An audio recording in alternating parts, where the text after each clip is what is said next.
एक्सप्रेसवेवर खूप जणं रोज ट्रॅव्हल करतात. आज प्रत्येकाने स्वतःला प्रश्न विचारायची गरज आहे. तुम्ही तिथे इमर्जन्सी नंबर असतो तो नोट करून ठेवलाय का?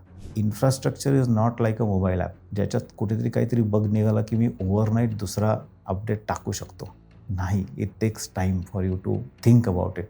महाराष्ट्राची जी डेन्सिटी आहे किंवा भारताची जी डेन्सिटी आहे, त्याच्यात सगळ्यांनी आपलं वाहन घेऊन बाहेर पडणे इज अनसस्टेनेबल. म्हणजे it's only a matter of time की पुण्यामधला AQI दिल्लीला जाऊ शकतो. जितकी लोकं आज ॲक्सिडेंटनी मरतायत किंवा इंज्युअर होतायत किंवा अपंग होतायत, ह्याचा नंबर हा काही रोगांपेक्षाही जास्त आहे. जगातली कुठलीही मेट्रो सिस्टीम ही प्रॉफिटमध्ये नाही आहे. कुठलीही नाही आहे. काही-काही जागी कदाचित फ्लायओव्हर असतील, गरजेचे असतील, पण सगळीकडे नाही आहे. आणि तिथे तुम्ही जितके जास्त रस्ते द्याल, तितकं पर्सनल व्हेकल्सला वाटेल, "अरे वाह! माझ्यासाठी रस्ता केलाय. मी तर आता फास्ट जाऊ शकतो. चला मी गाडी घेतो."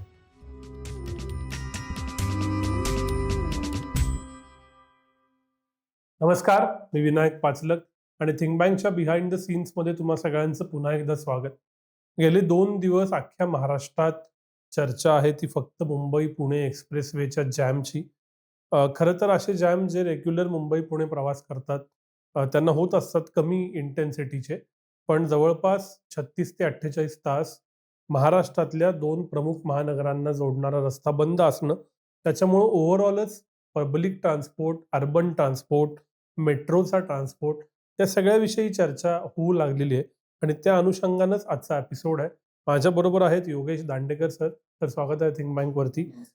सर गेले कित्येक वर्ष अर्बन ट्रान्सपोर्टमध्ये काम करतायत. सर्ग स्टुडिओ नावाचा त्यांचा स्टुडिओ आहे डिझाईनचा. मूळ आर्किटेक्ट आहेत, मग इंडस्ट्रियल डिझाइन केलंय IIT बॉम्बेमधून. याच्याशिवाय वेगवेगळे प्रोजेक्ट्स त्यांनी केलेले आहेत. मग ते रेल्वेबरोबर असतील, इतर वेगवेगळ्या संस्थांबरोबर असतील, PMPML बरोबर असतील. त्यामुळे एकूणातच अर्बन ट्रान्सपोर्ट आणि तो सिटिझन सेंट्रिक कसा असावा, याच्याबद्दल मला सरांशी बोलायचं आहे. सर स्वागत आहे पुन्हा एकदा आणि हाच प्रश्न आहे, की अ, सगळ्या अर्बन किंवा पब्लिक ट्रान्सपोर्टचा एन्थुसियास्ट अभ्यासक म्हणून, ही जी घटना घडली मुंबई-पुणे एक्सप्रेसवे 2 दिवस बंद असणं, त्याचा तुम्ही काय अर्थ काढता? काय लर्निंग त्यातनं घेता आणि कसं पुढे जाईल? असं ॲक्चुअली आपल्याला काही ट्रिगर्स पुरतात हं. टू ब्रिंग थिंग्स म्हणजे काहीतरी एक सडनली चर्चेत हो. ला उधाण होतं. पण अशा वेळेला मला काही गोष्टी अशा वाटतात, की आपल्या समाजाने थोडंसं वैज्ञानिक दृष्टीने या सगळ्या गोष्टींकडे बघायला पाहिजे. हं. आणि वैज्ञानिक आपण फार इमोशनली ह्या गोष्टींकडे बघायला लागतो. कारण का आत्ता आपल्याला अचानक कोणीतरी कोणाची तरी गोष्ट ऐकायला येते, की 6-7 तास आपण अडकलो होतो. मला पाणी नाही मिळालं. कोणीतरी म्हणतंय टॉयलेट्स नाही आहेत तिथे आणि असं सगळ्या गोष्टी झाल्या. पण याच्या वैज्ञानिक दृष्टीने जर विचार लोकांनी करायला लागलं, तर त्यांना लक्षात येईल, की हे एक एक असा किस्सा घडला आहे आणि प्रत्येक सिस्टममध्ये म्हणजे प्रत्येक शहरामध्ये तो भूकंप असो किंवा कुठेतरी काही विपरीत घडलंय किंवा बॉम्ब ब्लास्ट झालाय, त्यावेळेला ती यंत्रणा कशी रिस्पॉन्ड करते? याच्यासाठी 2 गोष्टी असू शकतात, की आयदर ती यंत्रणा तयार आहे त्याच्यासाठी किंवा त्यांच्याकडे ह्या पर्टिक्युलर इव्हेंटसाठी काहीच विचार केलेला नव्हता. कारण का हं. तो आपण एक ब्लॅक स्वॉन इफेक्ट म्हणतो, की ते घडलं पण ते कधीच विचार पण केलेला नव्हता. म्हणजे मगाशी जसा एक मुद्दा मी तुम्हाला सांगितला, की विमानतळाला विमान येऊन आदळलं. ह्या कॅलॅमिटीचा एअरपोर्ट डिझाइनमध्ये विचार नाही करत ते लोक. म्हणजे रिश्टर स्केलचा 9 आणि 10च्या पुढचा जर भूकंप आला तर काय होईल आणि त्याच्यासाठी आपण सगळं बनवू, तर तुम्ही एक तर खूप इनएफिशियंट सिस्टम बनवाल. त्याच्यामुळे तुम्हाला त्याच्यामधला सायन्स मागचं समजून करावं लागतं. आता हा पर्टिक्युलर इन्सिडन्स जर बघितला, तर आय थिंक माझ्या मते लोकांनी असा प्रश्न विचारायला पाहिजे, की त्याच्या मागची यंत्रणा काय होती? रिस्पॉन्स सिस्टम कशी आहे? अशा रिस्पॉन्स सिस्टममध्ये मी अडकलो, तर मी काय करणं गरजेचं आहे? माझी जबाबदारी काय आहे? मी कोणाला फोन करायला पाहिजे? एक्सप्रेसवेवर खूप जणं रोज ट्रॅव्हल करतात. आज प्रत्येकाने स्वतःला प्रश्न विचारायची गरज आहे, की तुम्ही तिथे इमर्जन्सी नंबर असतो तो नोट करून ठेवलाय का? किती लोकांना तो पाठ आहे. आता एकदा फोन केल्यानंतर त्यांची यंत्रणा काय काम करेल, हे मी अ, माझ्या मते गेली 2098 पासून मी साधारण पुणे-मुंबई हा प्रवास खूप रेग्युलर करतोय. ट्रेननी करतोय, बसनी करतोय, ड्राईव्ह करून गेलेलो आहे. त्यांची यंत्रणा आहे. पण ती फक्त ह्या सिच्युएशनमध्ये जसे म्हणतात ना, तुमचे ग्रह हं. चुकीचे आहेत किंवा नीट नाही आहेत, त्याच्यामुळे ती यंत्रणा आत्ता अडकली. अशा ठिकाणी अडकली, की ते एक पर्टिक्युलर बॉटलनेक असतो आणि त्याच्यामुळे instead of blaming the system right now आपण असा हे करायला पाहिजे, की ही सिस्टम चालते कशी? त्याची माहिती करून घ्यायची आणि त्याच्यामध्ये जर तुम्हाला काही त्रुटी सापडल्या म्हणजे इथे ॲक्चुअली तज्ञ लोकांनी असं सांगायला पाहिजे, की ठीक आहे तुम्ही प्रश्न विचारा, की ही सिस्टम आहे का नाही आहे? आम्हाला ह्याची माहिती मिळेल कुठे? की बरं ठीक आहे, एक गॅसचा टँकर उलटला. त्याच्यात जे काय गॅस होता, त्या गॅस टँकर जो ड्रायव्हर होता, त्याला ट्रेनिंग होतं का? माझ्या माहितीप्रमाणे त्यांना ट्रेनिंग दिलेलं असतं. पण आपल्याकडे जसं उद्देश आहे, की तुम्ही ड्रायव्हिंगचा लायसन्स आहे म्हणून तुम्ही ड्राईव्ह करू शकता. याचा अर्थ एवढाच होतो, की तुम्ही फक्त ते यंत्र चालवू शकता. तुम्ही रिस्पॉन्सिबली रस्त्यावर गाडी चालवू शकता, हा होत नाही. आणि त्याच्यासाठी तुम्हाला शिकावंच लागतं. ते आपल्याकडे शिकवलं जात नाही. तसं त्या ड्रायव्हरला माहिती होतं का? ह्या केसमध्ये त्यांनी कोणाला फोन केला का? माझा टँकर उलटलाय. कधीतरी त्याच्या चुकीने उलटेल, कधीतरी कोणीतरी येऊन त्याला धक्का मारेल. त्याची चूक नसेल, पण तरी त्यांनी त्याच्यावर फर्स्ट ॲक्शन घेणं गरजेचं आहे. तर ह्याच आय थिंक आपण प्रश्न विचारायला पाहिजेत, की ह्या सिस्टम्स होत्या का? आपण प्रश्न विचारले ना, की लोकांना लक्षात येतं, की अरे, there is somebody in the system who thinks की नाही ह्याच्याबद्दल आपण काहीतरी करायला पाहिजे. हा असा इन्सिडन्स परत झाला, तर वी शुड बी रेडी. कारण का कुठलीही सिस्टम जेव्हा तुम्ही डिझाइन करता, तुम्ही तुम्ही काही इव्हेंच्युअलिटीज लक्षात घेता. त्या इव्हेंच्युअलिटीज घडतात, नाही घडत, इट्स अ डिफरंट स्टोरी. पण the system has to learn. आत्ता जे आपण म्हणतो, की मिसिंग लिंक वगैरे आहे, तर गेली 20-22 वर्ष, 25 वर्ष झाली आपल्या एक्सप्रेसवे चालू करून. त्याच्यामुळे त्या अख्ख्या वरचा लोड हा वाढणारच आहे. वाहनं वाढतायत, हे वाढतायत. मग आपण नवीन मिसिंग लिंक करतोय. उद्या कदाचित अजून एक आपण हाय स्पीड ट्रेन पास करू घाटातनं. ज्याचाही फिजिबिलिटी झालेला असेल कदाचित, की how can we pass that? So हे कालांतरे हळू होणार आहे. म्हणजे as a responsible citizen who looks at things with a very optimistic thing, instead of suddenly blaming things, I would say की तुम्ही ह्याच्यात थोडासा सायंटिफिकली विचार करा. प्रश्न असे विचारा, की ज्याच्यातनं त्यांना लक्षात येईल, की अरे हे आपलं राहिलं.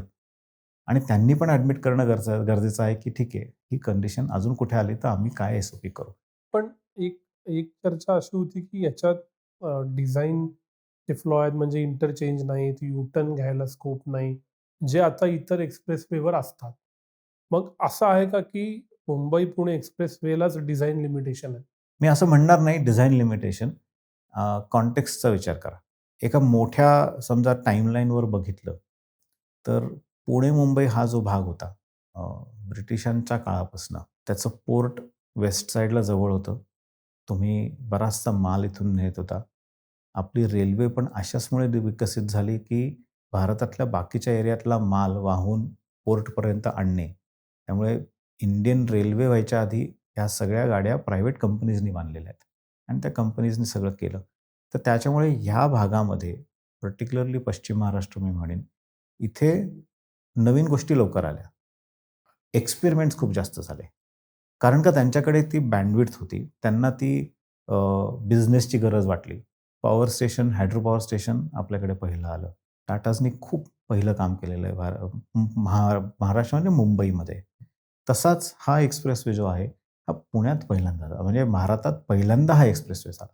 हं. म्हणजे मला अजून आठवतं, की 2001 मध्ये दिल्लीहून काही लोकं माझ्याकडे भेटायला आली होती पुण्याला. काय आम्ही मेट्रोचं काम करत होतो त्यावेळेला.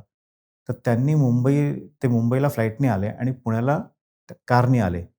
ते आल्यानंतर म्हणाले, "अहो, हा रस्ता असा भारतात आहे आम्हाला माहितीच नाही आहे." आता त्यावेळेला काय सोशल मीडिया नव्हतं त्याच्यामुळे कोणाला कळत नव्हतं. पण this region was an early adopter of all this systems. तर 25 वर्षापूर्वी this was a thought far ahead. ह्या एक्सप्रेसवेच्या वरनं लर्न करून, आपण शिकून आता नवीन गोष्टी बांधायला लागलो. समृद्धी महामार्ग बघा. या सगळ्यामध्ये बऱ्याच म्हणजे इथे आपण शिकलो आणि तिथे ते आपण इम्प्लिमेंट केलं. याचा अर्थ ह्याच्यात डिझाइन फ्लॉज आहेत का? नाही. आजच्या कॉन्टेक्स्टने आपल्याला वाटते की डिझाइन फ्लॉज आहेत. पण ते ॲक्च्युअली आणि कसं आहे इन्फ्रास्ट्रक्चरकडे बघायचा एक दृष्टिकोन आपल्याला आज बदलायला लागेल, की infrastructure is not like a mobile app. ज्याच्यात कुठेतरी काहीतरी बग निघाला, की मी ओव्हरनाईट दुसरा अपडेट टाकू शकतो. नाही, it takes time for you to build, think about it. Pune, Pune is famous for this. सर्वात आधी BRT आपण आणली. आज काय झालं? हं. We have not continued it.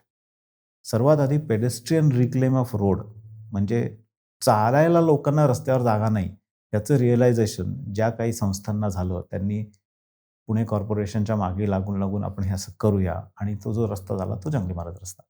हं. म्हणजे आता जंगली महाराज रस्त्याच्या पेव्हमेंटबद्दल भरपूर बोललं जातं, पण जंगली महाराज रस्त्याचा जो पेडेस्ट्रियन पार्ट आहे संभाजी पार्कच्या बाजूला लागले, त्याच्याबद्दल पण हेच आहे, की ते सर्वात पहिलं so Pune has been experimenting a lot. पण त्याच्यानंतर आपण त्याच्यातनं शिकलो नाही. त्याच्यात सायंटिफिकदृष्ट्या बघितलं नाही, की ह्याचं स्केल अप कसं करू शकू आणि मोठे करू. त्यामुळे डिझाइन फ्लॉज आहेत का ते आज दिसतायत, पण तेव्हा नव्हते आणि ते करेक्शन करायला थोडा वेळ लागतो. तुम्ही मेट्रो बरोबर खूप काम केले, त्याचा उल्लेखही केलात. मी आता अजून ब्रॉडर होतो. मुंबई असेल, पुणे असेल, हे जे अर्बन कॉन्ग्लोमरेट्स आहेत, इथं आणि यांना जोडणारे जे रिजन्स आहेत, म्हणजे आता असे दिल्ली NCR रिजन आहे, बेंगलोर आहे, चेन्नई आहे. अशा ठिकाणी ट्रान्सपोर्ट कसा हवा आणि त्या दिशेनं आपण कसं काम करतोय, कुठं कमी पडतोय, काय होतं? भारतात मोबिलिटी या क्षेत्रामध्ये आता खूप काम चाललंय. म्हणजे ह्या वर्षीच्या बजेटमध्ये पण तुम्ही बघाल, की त्यांनी इन्फ्रास्ट्रक्चरवर खूप पैसे हे केलेले आहेत. हं. इव्हन रेल्वेचे पण भरपूर आलेले आहेत. बरेचसे प्रोजेक्ट्स आत्ता चाललेत. म्हणजे आपण नवीन एअरपोर्ट्स बांधतोय आणि एअरपोर्ट्स अशा ठिकाणी बांधतोय जिथे तुम्ही रेल किंवा बस कनेक्टिव्हिटी, रोड कनेक्टिव्हिटी पटकन करू शकत नाही. म्हणजे हिमालयन रिजन आहे किंवा एक्स्ट्रीम रिजन्स आहेत तिथे आहे. त्याच्यानंतर आपल्याकडे रिजनल कनेक्टिव्हिटी आता चालू झाली आहे. म्हणजे त्याच्यातला एक्झाम्पल सांगायचं झालं तर NCRTC असं नावाचं एक रिजनल ट्रान्सपोर्ट नेटवर्क दिल्लीत चालू झालं आहे. बरं. त्याचं लॉजिक असं होतं, की आता समजा म्हणा आता पुण्यात लोकं येऊन स्थायिक झाले, दिल्लीत लोकं येऊन स्थायिक झाली आणि तो सगळा नॅशनल कॅपिटल रिजन NCR असा एक प्रकार तयार झाला. तिथे लोकं आली कुठनं? तर सगळ्यांचा जर आकडा तुम्ही काढलात तर ती सगळी जवळनं आली. गाझियाबाद, मेरठ, आग्रा, या बाजूला जयपूर, राजस्थान, पंजाब, नॉर्थला तुम्ही लुधियानापर्यंत जाऊ शकता. तिथून सगळे लोकं इथे आले कारण का दॅट वॉज द निअरेस्ट. आणि पुण्या-मुंबईच्या इतिहासात पण डेक्कन क्वीनपासून एक्झाम्पल्स आहेत, की लोकं पुण्यात राहतात, मुंबईला कामाला जातात आणि परत येतात. काही लोकं म्हणतात, की आता हा प्रवास नको, मी मुंबईतच जाऊन राहतो. कारण का मुंबई आणि हे सगळ्यांनी जॉब्स क्रिएट केलेले आहेत, जे अजून छोट्या शहरांमध्ये नाही आहेत. त्याच्यामुळे ह्या शहरांवरचा लोड वाढलाय, प्रचंड वाढलाय आणि तो सस्टेन नाही करू शकणार. सो जर मी हे रिजन कनेक्ट केलं, म्हणजे मेट्रो जर बघितली ती शहराच्या 30, 40, 50 किलोमीटरच्या परिघामध्ये मेट्रो असेल. त्याच्या बाहेर साधारण 100-150 किलोमीटरपर्यंत समजा मी कनेक्टिव्हिटी चालू केली आणि ती पण रॅपिड कनेक्टिव्हिटी. म्हणजे सकाळी एक बस येते किंवा संध्याकाळी एक ट्रेन येते आणि संध्याकाळी एक ट्रेन येते तशी नाही. दिवसातनं 15 गाड्या जातात. तर त्यावेळेला तुम्हाला जास्त विचार करावा लागत नाही, की मी ही घेऊ का ती घेऊ? तर अशी नेटवर्क्स चालवायला लागलेत. आणि काय झालंय जर तुम्ही असा ओव्हरऑल ट्रान्सपोर्टचा जर अभ्यास केला तर अ, दिल्ली मेट्रोनी जे रिव्होल्यूशन चालू केलं, की त्यांनी एक पायंडा पाडला, की हां, मेट्रो इज समथिंग ज्याने आपण शहरामधली वाहतूक सुरळीत करू शकतो. त्याचा सर्वात पहिला दिल्ली मेट्रो झाला आणि ते जेव्हा त्यांना कळलं, की हे त्याचं म्हणजे आपण कुठलीही गोष्ट सर्वात पहिल्यांदा तुम्ही समजा बिर्याणी बनवली, तर तुम्हाला थोडंसं गडबड होते. एकदा तुम्ही बनवलं, की तुम्हाला लक्षात येतं, की काय किती प्रमाणात घालायचं, कसं करायचं? ते झालं, तर तसं ते दिल्ली मेट्रोच्या बाबतीत झालं. ते झाल्यानंतर त्यांनी म्हटलं, की "अच्छा ठीक आहे, आता आम्हाला कळलं कसं करतात. चला आता बाकी शहरांमध्ये जाऊ." मग आता ते मुंबईत आलं, इकडे आलं, तिकडे आलं. मग ते पॉलिटिकल पॉवरनी ज्यांना कपॅसिटी होती त्यांनी ते पुश केलं. बंगलोरला आलं, चेन्नईला. That is happening. Similar way हा दुसरा एक्सपेरिमेंट आहे, जो रिजनल कनेक्टिव्हिटीचा आहे. तो आता दिल्लीमध्ये बऱ्यापैकी सक्सेसफुल आहे. त्या एक्सपेरिमेंटसारखंच आता बाकीचे रिजन्स कनेक्ट व्हायला लागतील. एअरपोर्ट्स मी म्हटलं ऑलरेडी हे आपल्याला रिजनल वाढतायत. कनेक्टिव्हिटी म्हणजे काय केलं नक्की? मेट्रो नाहीये ती. ती मेट्रो आहे, पण रॅपिड आहे. अच्छा. पण डिस्टन्सेस जास्त आहेत. आता तुम्ही मेट्रो कशी डिफाईन कराल? एका शहरामध्ये जेव्हा मेट्रो बांधतात, तेव्हा मी लांब स्टेशन नाही ठेवून चालत. म्हणजे आता समजा लोणावळ्याहून पुण्याला समजा जी ट्रेन येते त्याला सबअर्बन ट्रेन म्हणतात. त्याला आपण रॅपिड नाही म्हणू शकत. ती हं. साधारण तास, सव्वा तासाला, कारण का मी त्याच्यातनं 20 एक वर्ष प्रवास केला आहे. तास, सव्वा तासाला गाडी असते. 2 स्टेशनमधलं अंतर काहीही असू शकतं. 3 किलोमीटर ते 7 किलोमीटर ते इव्हन 10 किलोमीटर काही असू शकतं. कारण का ते सेटलमेंटच्या विषयाने असतं. पण जेव्हा तुम्ही एक रॅपिड सिस्टम शहरात चालू करता, त्यावेळेला तुम्हाला जितक्या वेळेला तुम्ही त्या सिस्टमला ॲक्सेस द्याल, तितक्या त्या सिस्टमची एफिशियन्सी वाढते. म्हणून असा एक ठोकताळा आहे, की साधारण 1 किलोमीटरच्या अंतरात एक स्टेशन पाहिजे. बरं. म्हणून तुम्ही ह्याचं जर मेट्रोचं आपण बघितलं, तर लिटरली आपल्या पुण्यामध्ये 1-1 किलोमीटरवर स्टेशन आहे. भारतात, जगात कुठेही जा, तिथे साधारण 1-1.25 किलोमीटर ह्या डिस्टन्समध्ये कुठेतरी काही एक्सेप्शन्स असतील, त्याच्यात अंतर असतं. आता ही जी रिजनल ट्रेन आहे, त्याच्यामधली स्टेशन्स थोडीशी जास्त लांब आहेत. पण ती ट्रेन मेट्रोसारखी आहे.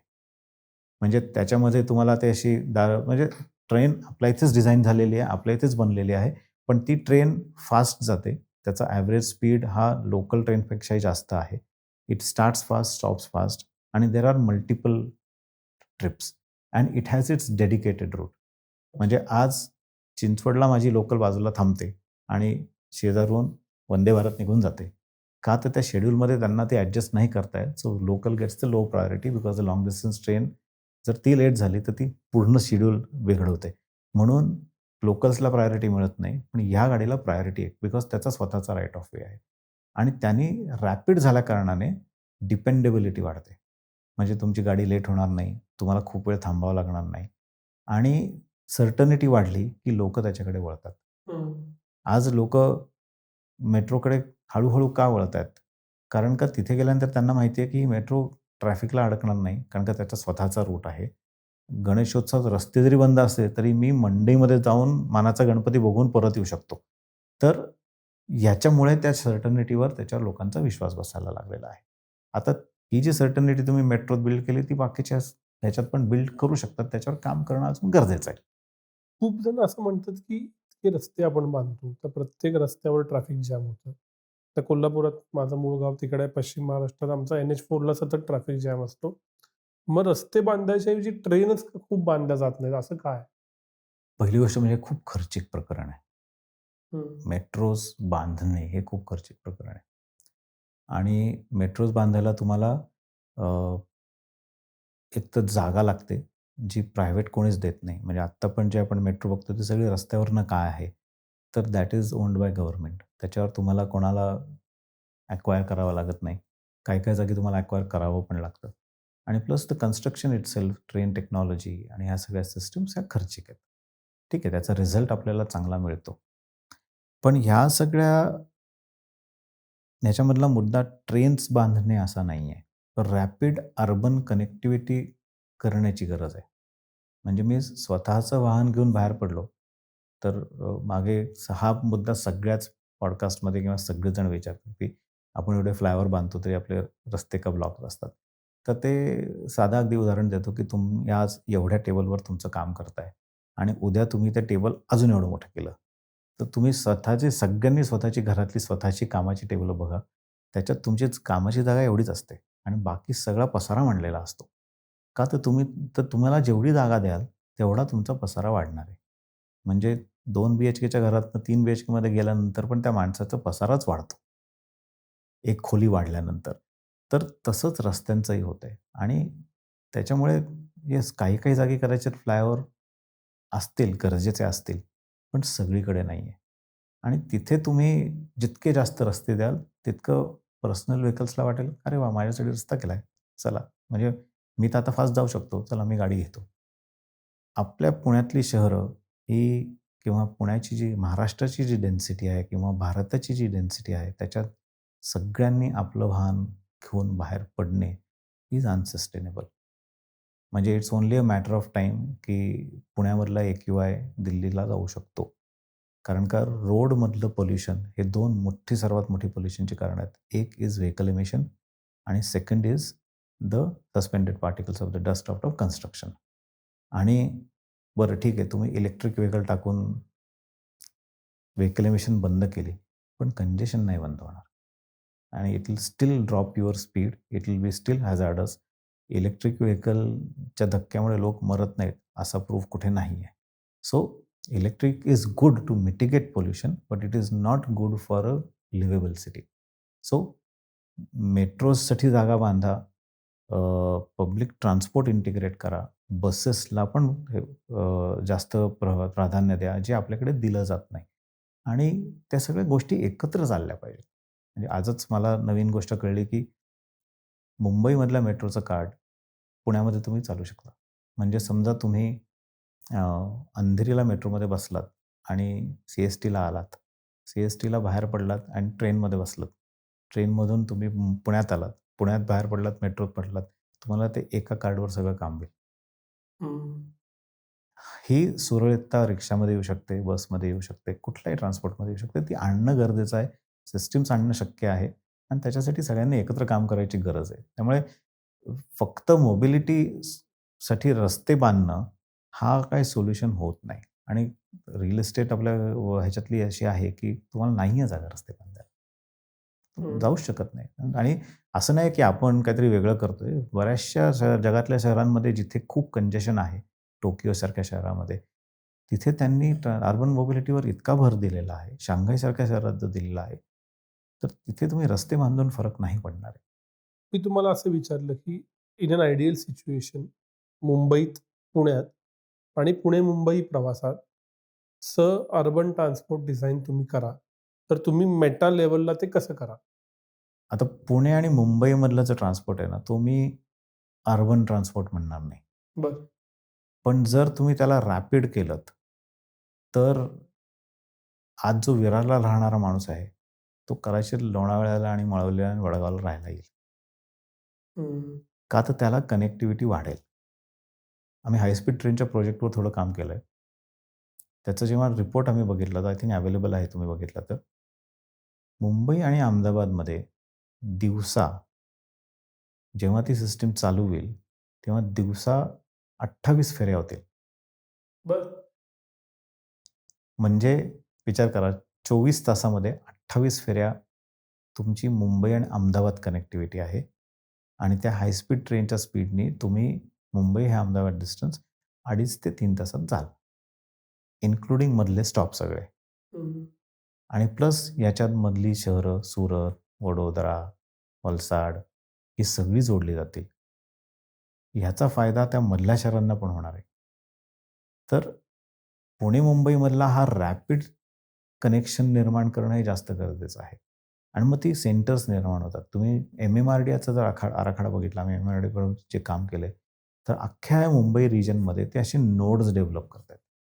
म्हणजे हं. जसा वाशी हा नोड आहे, असा ते खाली ऑलमोस्ट पेणपर्यंत आता त्यांनी सगळा हे घेतलेलं आहे. खूप मोठ्या-मोठ्या सिटीज येतायत, आणखीन. प्लॅन करतायत. त्याचा अर्थ काय आहे, की लोकांनी एका जागी न येता डिस्ट्रिब्यूट व्हावं आणि त्याच्यामध्ये रॅपिड कनेक्टिव्हिटी व्हायला पाहिजे. म्हणजे मला पुण्याहून मुंबईमध्ये मला आज सध्या बऱ्याच लोकांचा कार हा पहिला पर्याय असतो. कारण का मी एकदा ट्रेननी जर गेलो, तर ट्रेनपर्यंत पोहोचणार कसा? ट्रेनमधून बाहेर पडल्यानंतर परत टॅक्सी करा किंवा लोकलमध्ये चढा. हे जे काही इंटरचेंजेस आहेत, त्या इंटरचेंजेस जर तुम्ही सुरळीत केलं ना, तर लोकं त्या सगळ्या ट्रेननी वगैरे प्रवास करतील. कारनी जाणार नाहीत. आत्ता बरेचसे मुंबईतले लोकं आता त्या मेट्रोला शिफ्ट व्हायला लागलेत, जे साउथ बॉम्बेमध्ये जातात, कारण का लाईन 3 चालू झाली आहे आता. सो रॅपिड केलं आणि इंटरचेंजेस जर सुधारले, तर त्या रिजनल लेव्हलला लोकांचा प्रवास सुखकर होईल. म्हणजे शिवनेरीला जाणाऱ्या लोकांचं प्रमाण बघा किती आहे. बऱ्यापैकी जास्त आहे. हं. ते का आहे? तर कारण का त्यांना माहिती आहे प्रवास हा कम्फर्टेबल आहे आणि मी मुंबईत 3 ठिकाणी उतरू शकतो. तिथून पटकन रिक्षा करून 10 ठिकाणी जाऊ शकतो. तर त्याच्यातनं रॅपिडनेस आणि कन्व्हिनियन्स आणणं गरजेचं आहे आणि ते कन्व्हिनियन्स इंटरचेंजमध्ये होईल. म्हणजे हं. मी दादरला उतरलो, तर मी पटकन दुसरी ट्रेन पकडू शकतो का? अजून कन्व्हिनियंटली जाऊ शकतो का? तर आपल्याकडचा जो सर्वात मोठा म्हणजे मला जर असा जर प्रोजेक्ट करायचा असेल, तर मी त्या अख्ख्या सिस्टमचा इंटरचेंज लेव्हलला विचार करेन, बरं. की मी दहिसरहून निघून वारज्याला अर्बन ट्रान्सपोर्टने येऊ शकतो का? हं. आणि किती फास्ट? हं. हा प्रॉब्लेम्स डेफिनेशन मी देईन. मग त्याच्यामध्ये पर्सनल व्हेकल, रोड आणि ह्या अख्ख्या जर्नीमध्ये मी सर्टनिटी कशी आणता येईल? म्हणजे मला माहिती आहे, की हे नक्की ह्या वेळेला ट्रेन येणार म्हणजे येणार. एवढ्या वेळात पोहोचणार म्हणजे पोहोचणार. आणि ज्यावेळेला आपण ती प्रेडिक्टिबिलिटी अँड सर्टनिटी देतो, तेव्हा everybody goes for that. Railway बनायला वेळ लागेल. आता आपली हाय स्पीड पुणे-मुंबई डिक्लेअर झाली, इतरही डिक्लेअर झाले आहेत, पुणे-हैदराबाद. तोपर्यंत रोड हाच पर्याय आहे. अशा वेळेला मी पर्सनल व्हेइकल वापरीन, पब्लिक ट्रान्सपोर्ट वापरीन. माझा रोड ट्रान्सपोर्ट अजून बेटर कसा होऊ शकतो? आता तुम्ही तुमचा रोड ट्रान्सपोर्ट जेव्हा असं म्हणताय, त्याला 2 बाजूंनी बघायला पाहिजे. तुम्ही तुमचं वाहन म्हणताय का रोडवर वाहनं कशी सुरळीत जातील आणि एकत्र जातील, हं, हा मुद्दा म्हणताय. आत्ता माझा रोड ट्रान्सपोर्ट ह्याचं फक्त एकच चित्र समोर येतं, की मला माझी कार न्यायला सुरळीत कसं होईल. पण त्याच्याच वरनं मी समजा खूप बसेस घेऊन गेलो रॅपिड ह्याला, तर कदाचित मी समजा चेंबूरला मी एक इंटरचेंज केला, जिथे मी एक बसमधनं उतरलो आणि तिथून दुसऱ्या बसेस आहेत, ज्या मला एक घाटकोपरला घेऊन जाते, दुसरी अंधेरीला घेऊन जाते, तिसरी साऊथला घेऊन जाते. म्हणजे बऱ्याच वेळेला मी नवी मुंबईला गेलोय किंवा साऊथ बॉम्बेला गेलोय, तर बस ही दादरपर्यंतच जाते. हं. मग मी कुठे उतरतो? चेंबूरला उतरतो आणि मग ईस्टर्न फ्रीवेने जातो. आता समजा ईस्टर्न फ्रीवेला मी एक रॅपिड सर्व्हिस चालू केली बसची, जी मला ईस्टर्न फ्रीवेला मी चेंबूरला पकडणार आणि ती डायरेक्ट मला कुलाब्यापर्यंत घेऊन जाणार. किती एक 7-8 बसेस लागतील, ज्या कंटिन्यूअस जात आहेत. तर कदाचित मी पटकन बस चेंज करून जाईन. कारण का जेव्हा 50 लोकं एका बसने प्रवास करतात, त्यावेळेला पर हेड खर्च कमी होतो. तुम्ही तेवढाच खर्च करत नाही आणि हे कुठेही आहे. म्हणजे बंगलोरला जेव्हा तुम्ही वायुविहाराची बस घेऊन एअरपोर्टला जाता शहरामधनं, तुमचं तिकीट असतं ₹125, ₹150, ₹200. त्याच डिस्टन्सला तुम्ही टॅक्सी केली, तर ₹550 च्या खाली तुम्ही पैसे देऊच शकत नाही. सो ती खरी गरज आहे ना, सगळ्या लोकांची खरी गरज आहे, की मला रोज मी जर नेहमी प्रवास करत असेल, तर मला पैसे पण त्यात जास्त टाकले नाही पाहिजेत. आणि एवढ्या प्रवासाला पर्सनल व्हेइकल नेणं ही एक जनरली हा माइंडसेट बदलणं गरजेचं आहे आणि तो माइंडसेट सिस्टम डिझाइन केल्याशिवाय नाही होणार. हं, कारण का लोकं ओपन आहेत, लोकं फ्री आहेत त्यांचा त्यांचा विचार करायला. हं, आपण त्यांना कंपल्शन नाही करू शकत. हं, पण आपण तुम्ही जर प्रोव्हाईड केलं, तर ते लोकं तिथे येतील. हं, तुम्ही जर प्रोव्हाईडच नाही केलं, तर लोकं आपला मार्ग काढतात. हं. तसंच झालंय आपल्याकडे. लोकांनी आपापला मार्ग काढलाय. पण हे खरंच आहे ना, मला कोथरूडवरून वाशीला जावं लागतं. तर या क्षणी मला प्रेडिक्टेबल फास्ट पब्लिक ट्रान्सपोर्ट नाहीच आहे, तर मी कारनं जाणार आणि ते कारचा सुद्धा प्रवास सुसह्य व्हावा असंच मला वाटणार. हो, करेक्ट. म्हणून म्हणून तुम्ही कारचाच प्रवासावर लक्ष दिलं, हं, तर जितके लोकं कॉमन शेअर्ड मोबिलिटीने जातात, त्यांच्याकडे दुर्लक्ष केलं जातं ना. हं, म्हणजे काही वर्षाआधी माझी एक मैत्रीण आहे, जी याच्यात खूप काम करते.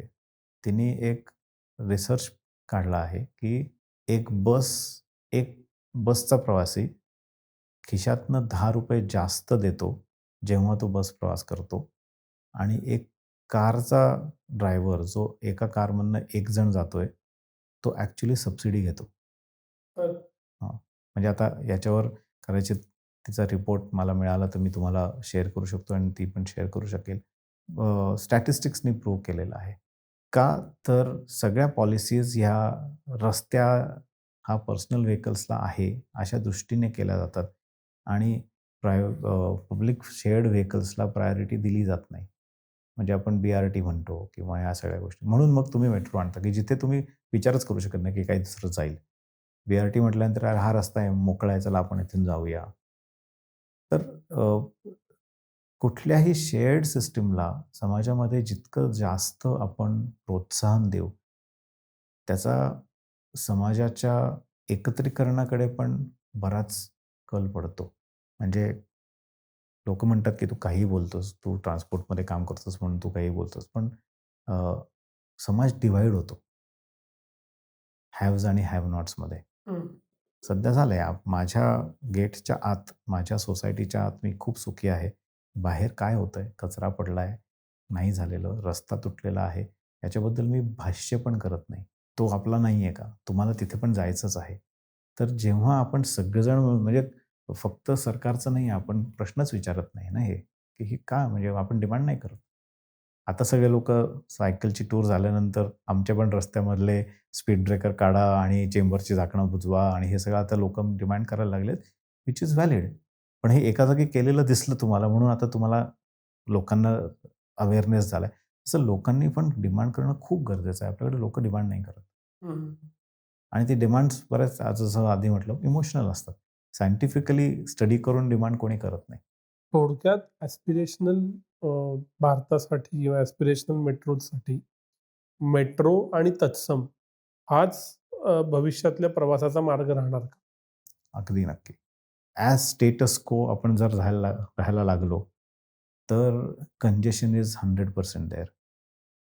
Road fatalities are 100% there.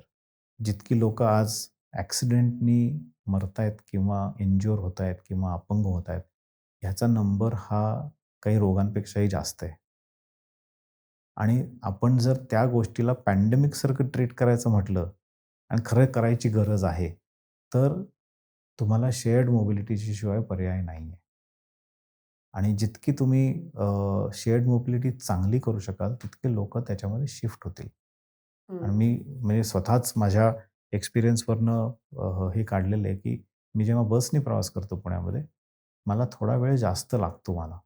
म्हणजे मी स्वतःचंच ऑब्झर्वेशन केलं त्याच्यावर आर्टिकल पण लिहिलं आहे मी, की मला थोडा वेळ जास्त लागतो. पण माझी स्ट्रेस लेव्हल नसते. आता आपण कशाला प्राधान्य देतो? आपल्याला ते 10 ते 15 मिनिटं वाचवायचे आहेत, का मला स्ट्रेस कमी करायचा आहे माझ्या लाईफमधला. आणि प्लस बसमधनं शेअर्ड व्हेकलमधनं प्रवास केल्यानंतर आजूबाजूचे लोक असतात. त्यांच्याशी गप्पा होतात. तुम्ही काहीच करत नसता. तुम्ही पुस्तक वाचू शकता, सोशल मीडियावर करू शकता, व्हिडिओज करू शकता. बाजूला दुकानं बघू शकता, की अरे, या बस स्टॉपच्या शेजारी ना हे नवीन दुकान झालंय. मी कधीतरी एक दिवशी उतरून आणि तिथे जाईन. म्हणजे रिसर्च हॅज प्रूव्हन की तुम्ही पेडेस्ट्रियन इन कनेक्टिव्हिटी शॉपिंग एरियाजमध्ये वाढवली, तर सेल वाढतो. हं. आणि जर तुम्ही तिथे पार्किंग द्यायला लागलात प्रत्येक दुकानासमोर, तर सेल वाढत नाही. कारण का तुम्ही आपल्या ठिकाणी जाता आणि परत निघून जाता. ही सायकॉलॉजी मॉल्स वापरतात. मॉल्समध्ये तुम्ही जर मोठ्या मॉलमध्ये जर गेलात, तुम्ही लक्षात घ्या की त्यांचे जे एस्केलेटर्स किंवा स्टेअरकेसची जी काही डायरेक्शन असते ना, ती कधीच अशी नसते की तुम्ही पटकन फटफट खाली जाऊ शकता. लिफ्ट्स पण अशा एकदम पब्लिक व्ह्यूमध्ये नसतात. त्या अशा बाजूला कुठेतरी. These are by design. का तर they want you to stroll around in the area. तुम्ही जितके जास्त दुकानांच्या समोरनं पास व्हाल, तितकं हं. तुम्हाला, "हां, अरे हे नवीन बघितलं, ते नवीन बघितलं, चला ह्या दुकानात जाऊन येऊ." आणि त्यांनी थोडीशी खरेदी वाढते. म्हणजे पेडेस्ट्रियनायझेशन केल्यानंतर दुकानांचा बिझनेस वाढतो.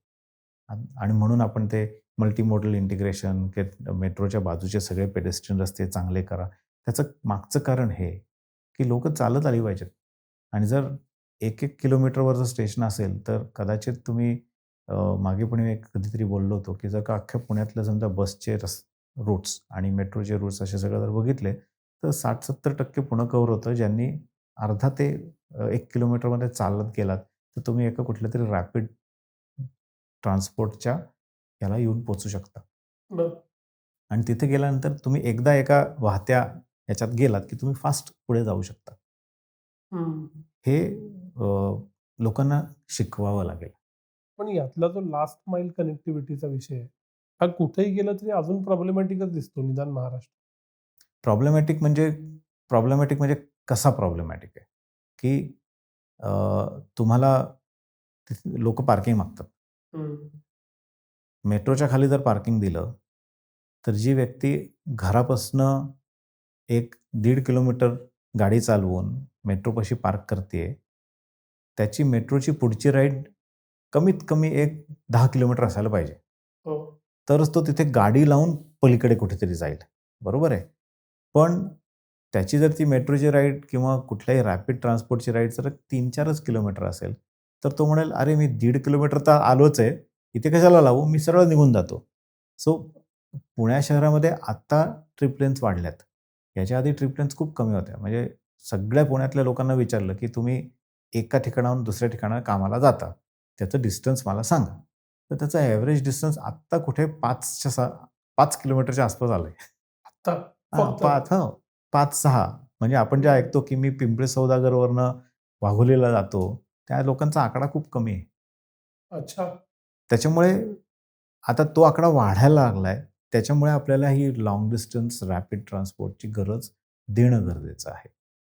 सो ह्या सिच्युएशनमध्ये तुम्ही अ, जेव्हा लास्ट माईल कनेक्टिव्हिटी म्हणता, ती लास्ट माईल कनेक्टिव्हिटीमध्ये तुम्ही चालत येणे किंवा तुम्हाला रिक्षाने ड्रॉप करणे किंवा तुम्ही फीडर बस वापरणे. ह्या 3 गोष्टींचा उपयोग जास्त करणं गरजेचं आहे. घरातनं बाहेर पडल्यानंतर तुम्ही रिक्षा करा ना. कारण का रिक्षा हे वाहन हे 3 किंवा 4 किलोमीटरपेक्षा जास्त जायचं वाहन नाहीये. आणि हे रिक्षा ड्रायव्हर्सला पण पटवून सांगणं गरजेचं आहे, की अरे तुम्ही जर 2 किलोमीटरच्या 10 ट्रिप केल्या, तर तुम्हाला भाडं जास्त मिळतं. तुम्हाला त्यांना असं वाटतं, की मी समजा 10 किलोमीटरची ट्रिप केली, तर मला भाडं जास्त मिळतं. तर तो हे गणित त्यांना समजून सांगणं गरजेचं आहे. हे कोण सांगणार? हं. तुम्ही एकाच रिजनमध्ये राहिलात, तर तुम्ही त्याच रिजनमध्ये छोट्या डिस्टन्सला लाँग ट्रिप करू शकतात. आम्ही शेअर रिक्षासाठी एक प्रोजेक्ट केला आहे मुंबईमध्ये. तो अजूनही बरं. अप्रूव्ह झालेला नाही. तर आम्ही तोही विचार करतोय, की स्टेशनला मी रेल्वेतनं चाललोय, तर मला ह्या स्टेशनवर कळलं पाहिजे, की इथे शेअर रिक्षा आहे. मग बाहेर पडल्यानंतर मला कळलं पाहिजे, की अ, अ, वेस्टला आणि ईस्टला शेअर रिक्षा कुठे मिळेल. मग तिथून कुठे-कुठे जातात. मग त्या शेअर रिक्षांना आम्ही नंबर दिले. जसे बसला असतात तसे. म्हणजे हां, वेस्टला नंबर 2च्या रूटला मला जायचंय. तिथे तुम्ही बाहेर जाल पुलावरनं. तिथे गेल्यानंतर तिथे तुम्हाला फलक दिसेल, की ही 2 नंबरचा रूट ह्या 5-6 ठिकाणी जाते. ही सिस्टम करायला काय खर्च येतो? काही येत नाही. पण ही सिस्टम शिस्तीत सायंटिफिकली इम्प्लिमेंट व्हायला पाहिजे. म्हणजे हं. कोणीही जर नवीन कोणीतरी कुठल्यातरी विलेपार्ले स्टेशनला बाहेर पडत असेल, तर त्याला कुठेतरी जायचं असेल, तर त्याला ही कुठे माहितीच मिळत नाही. तुम्ही सांगतच नाही आहात लोकांना. हं. आणि हे उदाहरण मी सगळीकडे सांगतो, की एक शॅम्पू बनवणारी कंपनी कुठल्यातरी एका मोठ्या अ, कलाकाराला घेते आणि त्याला काही खूप पैसे देते आणि त्याला सांगते, की "अरे, आम्ही आमची जाहिरात करा." मी शॅम्पू वापरतो किती? एवढासा रोज. मी तर खूप कमी वापरतो, पण एवढासा वापरतो. प्रत्येक घरटी ट्रान्सपोर्टवर होणारा खर्च हा कित्येक पटीने आहे. मग आता विचार करा, की इकॉनॉमीमधला प्रत्येक घरातला very large portion of money is spent on petrol, vehicle maintenance म्हणजे हे करणे किंवा बसचं तिकीट याच्यावर खूप जास्त पैसा ती सिस्टम प्रॉफिटमध्ये जाऊ शकत नाही का? ती सिस्टम स्वतःचा मेंटेनन्स करू शकत नाही का? हं. करू शकते. फक्त त्या सिस्टम्सचा बॅकग्राऊंड इन्स्टिट्यूशनल स्ट्रक्चर रिजिग करणं गरजेचं थोडंसं सुधारणं गरजेचं आहे. बाहेरच्या देशात केलेलं आहे. आपल्या देशात करणं गरजेचं आहे आता. तुम्ही बाहेरच्या देशाचा उल्लेख केलात म्हणून जगभरात जे मेट्रोपोलिस आहेत, तिथं काय ट्रान्सपोर्ट सिस्टम्स आहेत? कशाप्रकारे लोकं ट्रॅव्हल करतात? आणि भारत त्या सगळ्यात कुठे आहे? कारण तुम्ही उल्लेख केलात, की भारत मोस्ट डेन्स आहे सगळ्या महानगरात. आय थिंक आपल्याकडे जे काही मेट्रो आणि बसेसचं जे काय आपण जाळं आणलेलं आहे, त्याचे प्रेसिडेन्सेस सगळे बाहेरनच आहेत. म्हणजे लंडनवरनं आहेत, पॅरिसवरनं आहेत, सिंगापूरवरनं आहेत. अ, पण बऱ्याच ठिकाणी त्यांनी अशा गोष्टी केल्या, की त्यांनी ॲज अ पॉलिसी डिसिजन घेऊन त्याच्यात इन्व्हेस्टमेंट केली. आता परवा मी एक आर्टिकल वाचत होतो, की जपानमधली जी जे-आर नावाची कंपनी आहे. जी जे-आर म्हणतात जॅपनीज रेल्वेज. त्याच्या वेगवेगळ्या शाखा आहेत. त्याच्यातली जी डिव्हिजन आहे जी अर्बन ट्रान्सपोर्ट बघते किंवा ट्रेन्सचा ह्या बघते. त्या कंपनीच्या कॉन्स्टिट्यूशनमध्ये 2 भाग आहेत. एक भाग आहे, की तुम्ही ट्रान्सपोर्ट ऑपरेट करताय. म्हणजे तुम्ही ट्रेन मेंटेन करताय, ट्रेनचं टाईम टेबल लावताय, रोजचं ड्रायव्हर्स आहेत तुमचे, स्टेशन्स तुम्ही बांधलेले आहेत आणि तुमचा एक जॉब आहे तो ट्रेन मॅनेज करणं आहे. त्याच कंपनीची जी दुसरी डिव्हिजन आहे ना, ती रिअल इस्टेटमध्ये आहे. बरं. सो स्टेशन बांधलंय, स्टेशनमधनं तुम्ही मॉलमध्ये शिरता, ऑफिस ब्लॉकमध्ये शिरता, एक हॉटेलमध्ये शिरता आणि तो जो रिअल इस्टेट जो आहे, तो सगळा कॅप्टिव्ह बिझनेस आहे. म्हणजे आज जसं बोरिवलीच्या बाहेर पडल्यानंतर तुम्ही बघितलं, की सगळी दुकानं असतात दोन्ही बाजूनी. म्हणजे गोरेगाव स्टेशनला बाहेर पडलात, की त्या बस स्टँडला जाईपर्यंत दोन्ही बाजूनी भाजी म्हणा, सगळी दुकानं असतात. का तर लोकं स्टेशनमधनं बाहेर पडतात काहीतरी रोजचं संध्याकाळचं काय घ्यायचं असेल, भाजी-बिजी घेतात, हे करतात, बसमध्ये बसतात, घरी जातात. हीच सिस्टम ही जपानने केली, एम-टी-आरने केली. एम-टी-आर म्हणजे हाँगकाँगच्या मेट्रोने केली. तर असं कॉन्स्टिट्यूशनल स्ट्रक्चर आपण का नाही करू शकत? म्हणजे आपण मेट्रो बांधल्यानंतर किंवा बस सिस्टम चालू केल्यानंतर, अरे हे तर लॉस मेकिंग एंटिटी आहेत. मग तुम्ही त्याचं इन्स्टिट्यूशनल स्ट्रक्चर का नाही बदलत? इन्स्टिट्यूशनल स्ट्रक्चर जर बदललं, तर they will make profits out of it. कारण का जगातली कुठलीही मेट्रो सिस्टम ही प्रॉफिटमध्ये नाही आहे. कुठलीही नाही आहे. पण त्यांचं हे जे रिअल इस्टेटमधले इन्व्हेस्टमेंट्स आहेत, they are helping you to run. मग त्याच्यातनं ते कोच मेंटेन करतात, इनोव्हेटिव्ह गोष्टी करतात, नवीन ट्रेन्स आणतात, स्टेशन अपग्रेडेशन करतात. अगदी साधं सांगायचं झालं, तर माझ्या घरी वृत्तपत्र येतं, ज्याला मी कदाचित ₹5 देत असेन, ₹7 देत असेन. अख्ख्या महाराष्ट्रातले किंवा भारतातले किंवा पुणे शहरातले म्हणू, की सगळ्या वृत्तपत्रांचा जर खर्च काढला, तर त्याच्यापेक्षा कित्येक पटीने तो प्रेसचा खर्च आहे. हे आता तुम्ही मीडियामध्ये असल्याकारणाने तुम्हाला माहिती आहे. तर लोकांच्या दिलेल्या ₹5 मधनं वृत्तपत्र चालतं का? नाही चालत. त्याच्यात आलेल्या जाहिरातींमधनं तुम्हाला वृत्तपत्र मिळत असतं. हेच लॉजिक तुम्ही ट्रान्सपोर्टला का वापरत नाही? वापरायला पाहिजे. अजून 1-2 दिवसात हा सगळा इन्सिडेंट एक्सप्रेसवेचा लोकं विसरून जातील. परत कधीतरी झाल्यावर परत चर्चा होईल. पण या सगळ्याच्या मध्ये सिटिझन म्हणून मला माहिती आहे, की आत्ता रस्त्यानेच जायचं आहे. माझी प्रायोरिटी कितीही आपण म्हटलं तरी शेवटी प्रायव्हेट व्हेइकल असणार. या सगळ्या परिस्थितीत मी काय विचार केला पाहिजे? काय टेक अवे असला पाहिजे, की का सोडून द्यायचं, असं होणार आणि सोडून द्यायचं? पहिली गोष्ट म्हणजे जिथेही तुम्हाला शेअर्ड ट्रान्सपोर्ट वापरणं शक्य आहे, तिथे तुम्ही प्राधान्य दिलं पाहिजे. पहिले विचार करायला पाहिजे, की मी इथे बसने जाऊ शकतो का? मी इथे प्रायव्हेट व्हेइकल नाही नेलं तर मला जमेल का? पुण्यातल्या अशी खूप जागा आहेत जिथे मी म्हणजे कागदावर लिहून देऊ शकतो, की तुम्ही तिथे बसने जोरात लवकर पोहोचू शकता. त्याच्यासाठी तुम्हाला तुमचे थोडेसे लाईफस्टाईल चेंजेस करावे लागतात. ते करायची तयारी असायला पाहिजे. आता पुणे-मुंबई प्रवासामध्ये आपल्याला काय-काय करावं लागेल? तर मी मीटिंग्स कशा ठेवतो? एक दिवसात किती गोष्टी करतो? मी किती वाजता निघतो? काय-काय तयारी करून जातो? या सगळ्यामध्ये पण आपण चेंजेस करू शकतो. अजून त्या प्रवासामध्ये कदाचित पर्याय उपलब्ध होणं गरजेचं आहे. कारण का ते नाही आहेत. रॅपिड गोष्टी नाही आहेत. म्हणजे जसं पुण्याच्या शहरांच्या अंतर्गत आपल्याला निदान बस अवेलेबल आहे. आता थोडीशी मेट्रो थोड्या एरियामध्ये अवेलेबल आहे किंवा पटकन मी रिक्षा करू शकतो. तसे असे पुणे-मुंबईमध्ये असे काही नाही आहेत, की जे पटकन मी थांबलो तर मला ते पटकन मिळेल. तर त्याच्यासाठी लोकांनी डिमांड करणं गरजेचं आहे आणि जिथे त्यांना अव्हॉइड करता येईल तिथे अव्हॉइड करणं गरजेचं आहे. सर खूप-खूप आभार. या निमित्तानं नक्की ट्रान्सपोर्ट कसं इव्हॉल्व झालं आणि काय घडतंय ते समजून घेता आलं. किती बदल होतील ते माहीत नाही, पण या मुद्द्यावर चर्चा नक्की होईल. तुम्ही वेळ दिलात त्याबद्दल खूप-खूप आभार. धन्यवाद. धन्यवाद.